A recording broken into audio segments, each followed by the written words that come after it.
ബിസ്മില്ലാഹിർ റഹ്മാൻ റഹീം.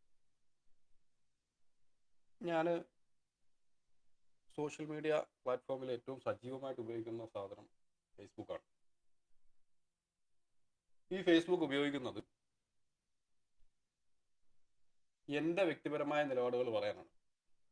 അതല്ലാതെ ഏതെങ്കിലും പാർട്ടിയുടെയോ ഏതെങ്കിലും സംഘടനയുടെയോ അടിമയല്ല ഞാൻ. 100% മുസ്ലിമായി ജീവിക്കണമെന്ന് ആഗ്രഹിക്കുന്ന ഒരാളാണ്. ഓക്കെ, അതുകൊണ്ട് ഓരോരുത്തർക്കും പിന്നെ അനുകൂലമായിട്ടും ഓരോരുത്തർക്കും പ്രതികൂലമായിട്ടും എന്നൊക്കെ തോന്നുന്ന പോസ്റ്റുകൾ അത് എൻ്റെ വ്യക്തിപരമായ പോസ്റ്റുകൾ മാത്രമാണ്.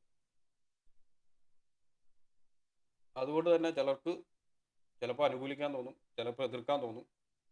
എതിർക്കുന്നവൻ വന്നിട്ട് അങ്ങോട്ട് തെറിവിളിയാണ്.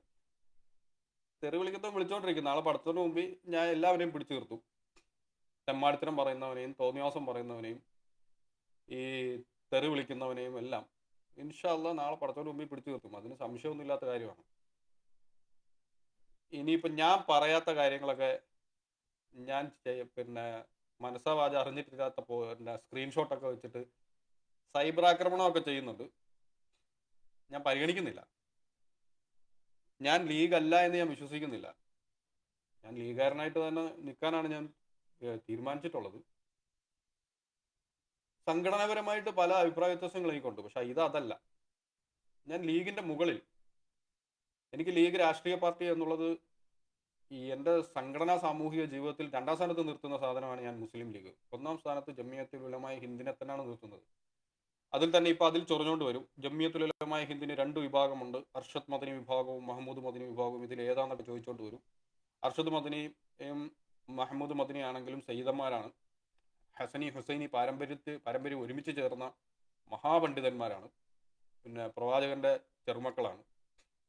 അവർ തമ്മിൽ തന്നെ പിന്നെ വാപ്പായും മകനുമാണ്.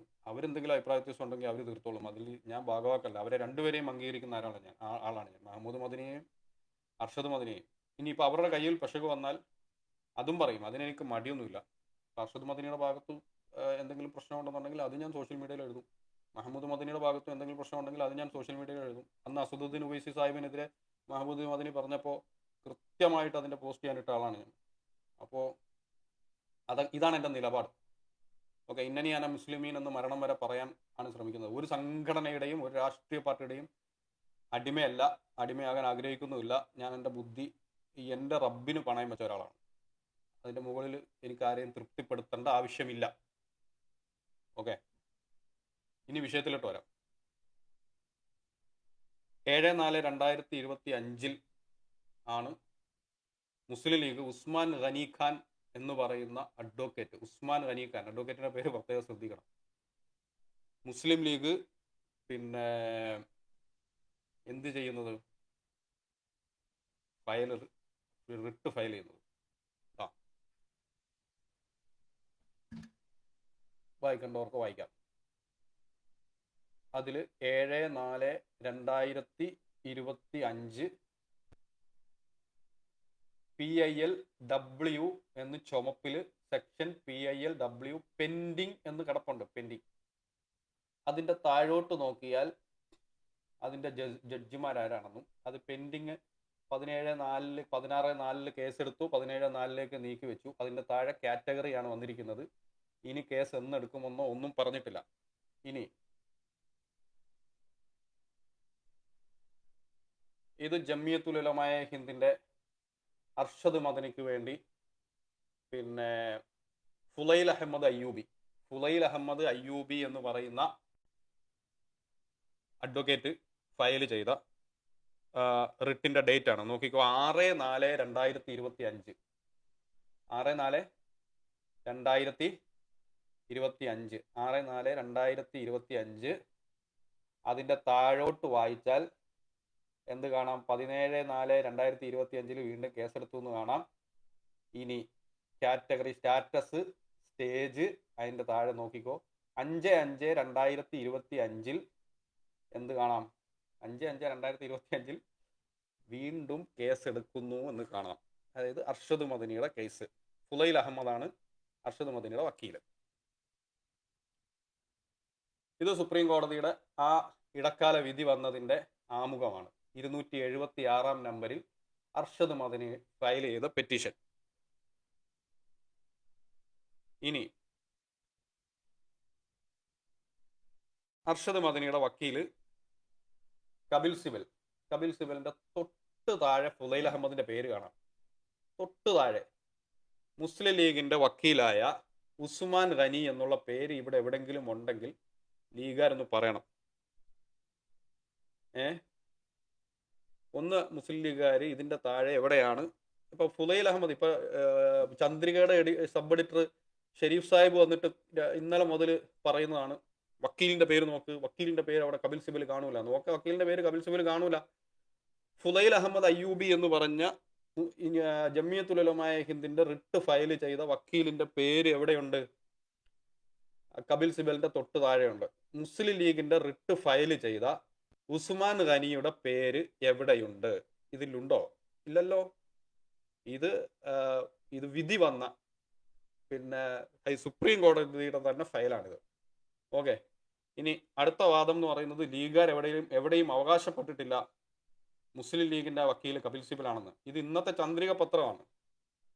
ഇന്നത്തെ ചന്ദ്രിക പത്രത്തിൽ വന്ന വാർത്തയിൽ ഹാരിസ് ബീരാൻ എന്ന് പറയുന്നത്, ഹാരിസ് ബീരാനാണ് ഈ പ്രശ്നം മൊത്തം ഉണ്ടാക്കിയത്.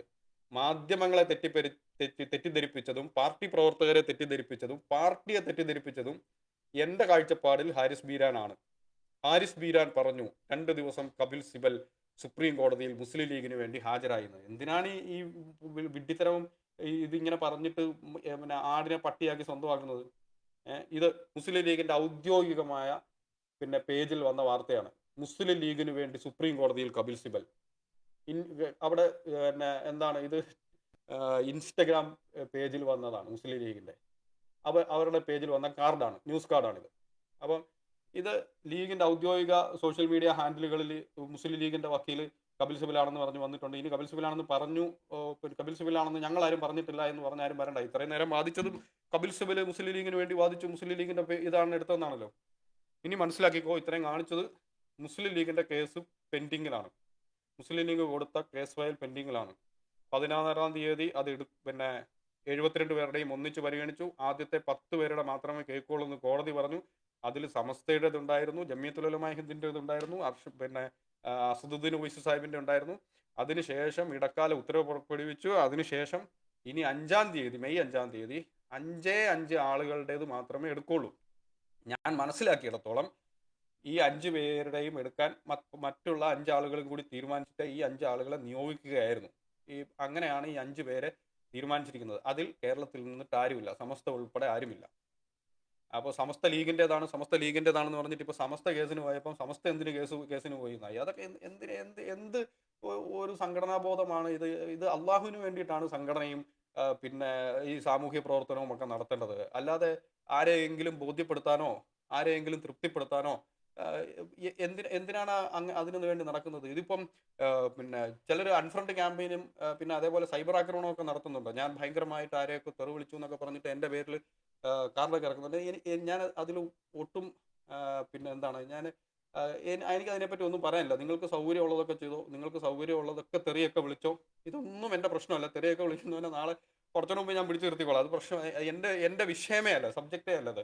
പിന്നെ എൻ്റെ രോഗത്തെ പറ്റി പറഞ്ഞ് പിന്നെ ആണ് എന്നെ ഹരാസ് ചെയ്യാൻ നോക്കുന്നത്.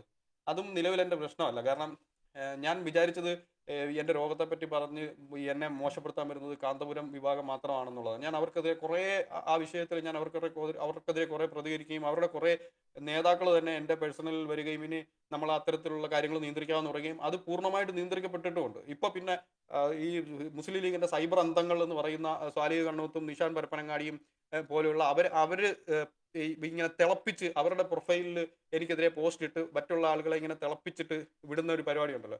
നിങ്ങൾ ചെയ്തോ, പ്രശ്നമൊന്നുമില്ല. പിന്നെ ഞാൻ മനസ്സിലാക്കിയെടുത്തോളം നിഷാൻ പരപ്പനങ്ങാടിയും സാലിഹ് കണ്ണൂത്തും വാഫികളാണ്. പിന്നെ നിങ്ങൾ ഈ വാഫി എന്തിനാണ് പഠിച്ചതെന്ന് നിങ്ങൾ സ്വയം ആലോചിച്ചാൽ മതി. ഇതിൽ 100% ലീഗിന്റെ കയ്യിലാണ് തെറ്റ് എന്നുള്ളത് ബോധ്യമുള്ളത് കൊണ്ടാണ് മുസ്ലിം ലീഗുകാരനായിരിക്കെ തന്നെ ഈ വിഷയത്തിൽ ലീഗിനെതിരെ പറയുന്നത്. അത്രമേ ഉള്ളൂ. അള്ളാഹുവിന് വേണ്ടിയിട്ടാണ് ഈ പറയുന്നത്, ഒരു മനുഷ്യന് വേണ്ടിയിട്ടുമല്ല, ഒരു ഇൻസാന് വേണ്ടിയിട്ടുമല്ല. ഇത് പടച്ചവന് വേണ്ടിയിട്ട് പറയുകയാണ്. സൗകര്യം ഉണ്ടെങ്കിൽ മനസ്സിലാക്കിയാൽ മതി. ഇത് നാളെ റബ്ബിന്റെ മുമ്പിൽ എല്ലാവരും കണക്ക് പറയേണ്ട വിഷയമാണ്. എന്തിനാണ് വഖഫിന്റെ പേരിൽ ഒരു കോടതിയുടെ സമ്പൂർണ്ണമായ വിധി പോലും വന്നില്ല. അതിന് മുമ്പേ കടന്ന് പിന്നെ ഈ അവകാശവാദം ഉന്നയിക്കുകയാണ്. NRC-CAA സമരത്തിൽ മുസ്ലിം ലീഗാണ് പിന്നെ വിട്ടുകൊടുത്തത്. മുസ്ലിം ലീഗാണ് ഒന്നാമതായിട്ട് കൊടുത്തത്. മുസ്ലിം ലീഗിന്റെയാണ് എല്ലാ വിഷയത്തിലും കോടതി കേട്ടത്. എല്ലാവരും പറഞ്ഞോ ഞങ്ങൾ വേണം ഞങ്ങൾ വേണം ഞങ്ങൾ വേണമെന്ന് ഏതെങ്കിലും ഒരു സംഘടന പറഞ്ഞോ? ലീഗുകാരെ ഏതെങ്കിലും ഒരു സംഘടന ഞങ്ങളാണെന്ന് പറഞ്ഞിട്ട് ഇതുപോലെ എട്ടുകാലി മമ്മൂഞ്ഞ് ചമഞ്ഞുകൊണ്ട് വന്നു?